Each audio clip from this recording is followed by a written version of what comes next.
Hey friends, we are in chapter 2 still, and we're checking out solving some one-step equations.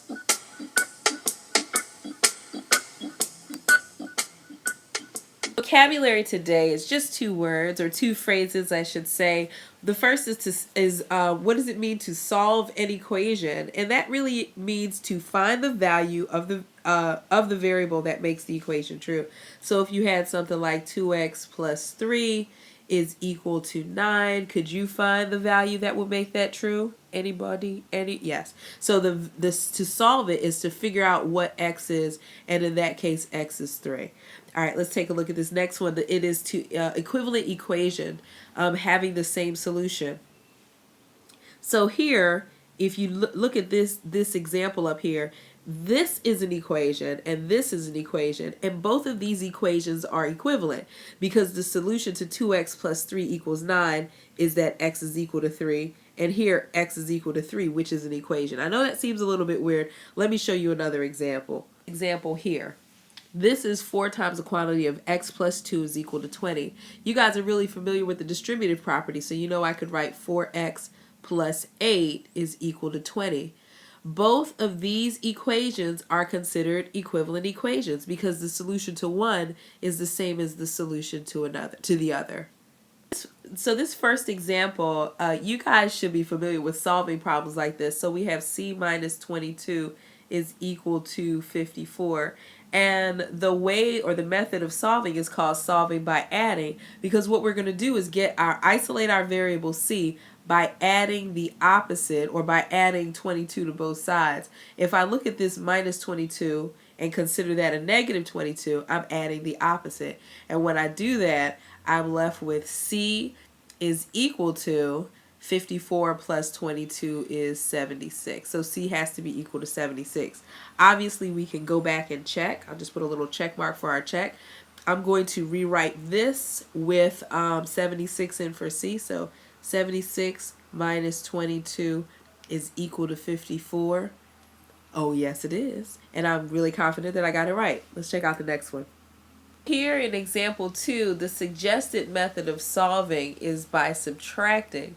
And so what that means is, because we have a 63, a positive 63 on this side, that I would say is interfering with our m, right? We want to isolate our variable. We want to isolate that m. We've got that positive 63. We are going to subtract 63. I probably won't use that terminology in class. What I'll probably say is we're going to add the opposite. We're going to add the opposite. So this is a positive 63. I'm going to add a negative 63. That's going to cancel out. I'm left with m is equal to, what is 79 minus 63? Or 79 plus a negative 63? You got it, a positive 13. And so that is our solution. Again, we can check by simply rewriting. Let me put the check symbol. We're going to rewrite the problem by plugging in m. Instead of putting m, we're going to put in 13. And we can see clearly that 63 plus 13 is 79. Woohoo, we got it. Let's look at the next example, guys. Wait a minute. It's a properties break, not another example. Let's relax and think about properties. That's better. Aware that during a properties break, all you have to do is relax. You do not have to write these down. We'll have them posted.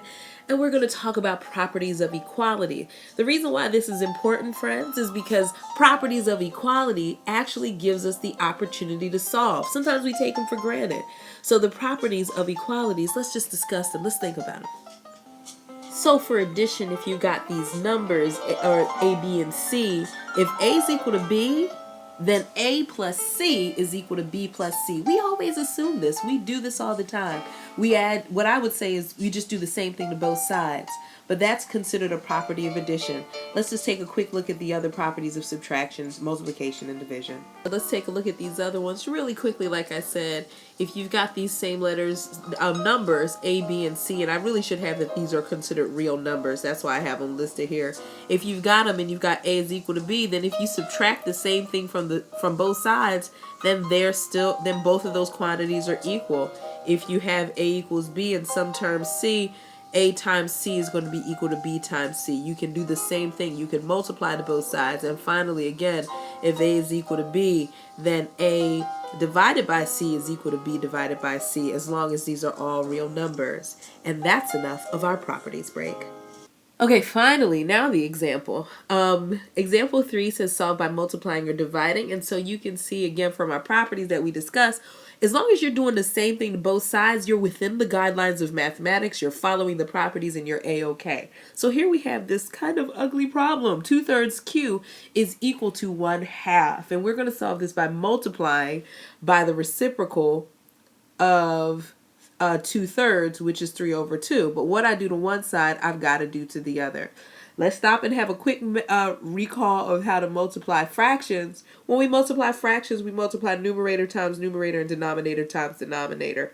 Notice here, 3 times 2 is 6. 2 times 3 is 6.